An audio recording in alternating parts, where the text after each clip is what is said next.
Lester Legada. My topic for today is about determination by expansion of minor. For example, absolute of A is equals to 2, negative 4, 1, 1, negative 2, 0, negative 3, 5, negative 1. Minor element of 2 is equals to 2, 0, 5, negative 1. Element of 4, we must delete this, the element which appear 4. So 1, 0, negative 3, and 1. Element of 1 here, so cut 1, negative 2, 3, 5. To get the cofactor of element is equals to negative 1 I plus j times minor the element. Cofactor of 2, ij, column 1, row 1. 1 plus 1 times minor of element 2 is equals to negative 2, 0, 5, negative 1. So 1 times negative 2 times negative 1 minus 5 times 0 is equals to 1 times 2 minus 0 is equals to 1 times 2 is equals to 2. Cofactor of 4, negative 4. 1 plus 2, so column 1, row 2 times the minor element negative 4. So here 1, 0, negative 3, and negative 1. 1 plus 2, 3, so times 1 times negative 1 minus 3, negative 3 times 0 is equals to negative 1 times negative 1 minus 0. Negative 1 times negative 1 is equals to 1. Cofactor of 1. 1 plus negative 1, 1 plus 3, 1, 2, 3 times the minor of element 1, 1, negative 2, negative 3, 5. 1 times 1 times 5 minus negative 3 times negative 2. 1 times 5 minus 6 is equals to 1 times negative 1 is equals to negative 1. The determinant is equals to 2 times 2 here, the cofactor of 2, plus negative 4, cofactor of 4, 1 plus 1 times cofactor of 1 is equals to negative 1. Determinant base equals to 4 minus 4 is equals to 0 and negative 1. So the determinant of A is equals to negative 1. Hello, this video is about inverse matrix. We have matrix B, which contains the elements 4, 7, 3, negative 3, 2, 5, negative 9, 6, 8. In the inverse matrix, the method is the same as the expansion by minor, except the getting the determinant is still the same in expansion by minor. In inverse matrix, we have to get all the cofactors of each element in the whole matrix.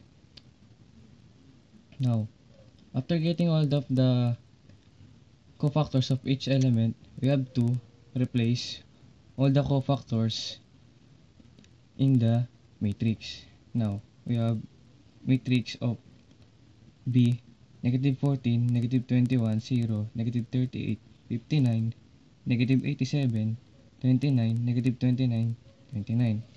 Now, next step is we have to transpose these elements.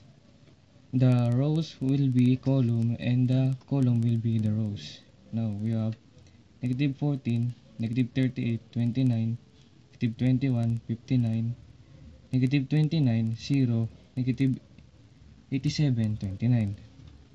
In inverse matrix, you have equal to the transposition of matrix B divided by the determinant of matrix B. We have the determinant of matrix B is equal to negative 203.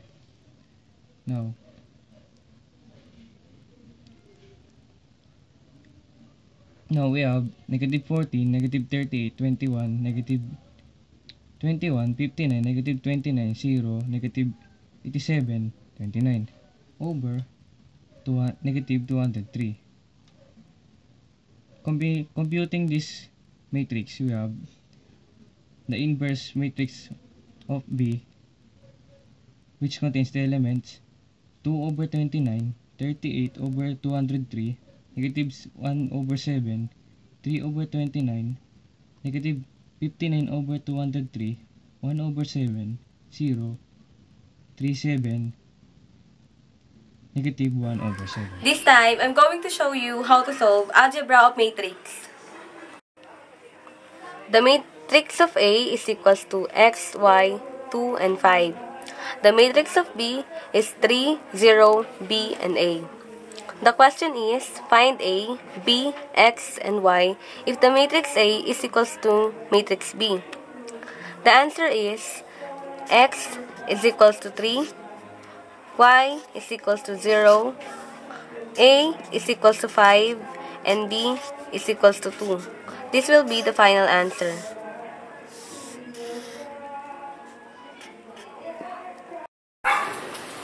Hi, my name is Kim, and I'm going to show you how to use the Cramer's rule. I will show you how to solve the linear equations through Cramer's rule. But first, let us check our coefficients. Ax plus by plus cz is equals to d. Ax plus by plus cz is our coefficients, and d is our constant. Matrix A is equals to the determinant of A, B, C, Ax, By, and Cz. Where, if we are going to find the coefficient x, we will replace Ax by our constant, By, and Cz will remain.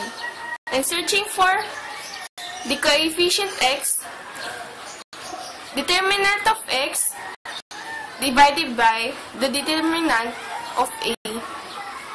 And if we are going to search for the coefficient y, Ax and Cz will remain, but we will change By by our constant.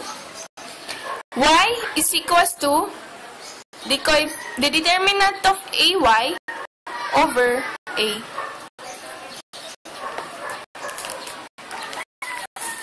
And if we are going to find the coefficient z, A and B will remain, and we will change Cz by our constant. In finding coefficient z is equals to determinant of Az over A. First, let us search for our constants. Since matrix A is given 2, 3, 1, 1, negative 2, negative 1, 1, negative 2, negative 2. 2x plus 3y plus z is equals to 1. X minus 2 minus z is 2. X minus 2 minus 2 is negative 1. This will be our constants. In searching for determinant A, we have matrix A. Searching for the cofactor of 2, 1 times negative 4 and negative 2 will be negative 6. Negative 1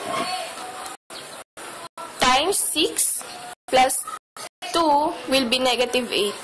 The cofactor of 1 is 1 times negative 3 plus 2 will be negative 1. The determinant of A is 2 times negative 6 plus 1 minus 8 plus 1 minus 1 is equals to negative 21. In searching for the coefficient x, we have the constant here, and the b and z will remain. The cofactor of 1 is 1 times negative 4 times negative 2 will be negative 6. The cofactor of 2 is negative 1 times 6 plus 2 will be negative 8. The cofactor of 1, negative 1, is 1 times negative 3 times 2 will be 1. The determinant of Ax will be 1 times negative 6 plus 2 times negative 8 plus negative 1 times negative 1 will be negative 21. Searching for the coefficient y, we have 2, 1, 1, 1, 2, negative 1, and 1, negative 1, and 2. Since 1, 2, and negative 1 will be our constant. Searching for cofactor of 2, 1 times 4 times negative 1 4 minus 1 will be 3. Times 1 will be 3. 2 plus 1 will be 3. Times negative 1 will be negative 3. The cofactor of 1 is 1. Negative 1 minus 2 will be negative 3. Times 1 will be negative 3. The determinant of AY is equals to 2 times 3 plus 1 minus 3 plus 1 minus 3 will be 0. And finally, for searching for the coefficient Z, 2, 1, 1, 2, negative 2, negative 2, 1, 2, negative 1. Cofactor of 2 is equals to 1, negative 2 minus 4 is negative 6 times 1 is negative 6. Negative 3 plus 2 will be negative 1 times negative 1 will be negative 1. 6 plus 2 is 8 times 1 is 8. And the determinant of AZ is 2 times negative 6 plus 1 times negative 1 plus 1 times 8 is equals to 21. Searching for the answer for coefficient x, y, and z, negative 1, the determinant of x, divided by the determinant of a is negative 21 will be 1. The determinant of coefficient y is 0 over the determinant of a is negative 21. 0 divided by negative 21 will be 0. Z is equals to 21 over negative 21 will be negative 1. X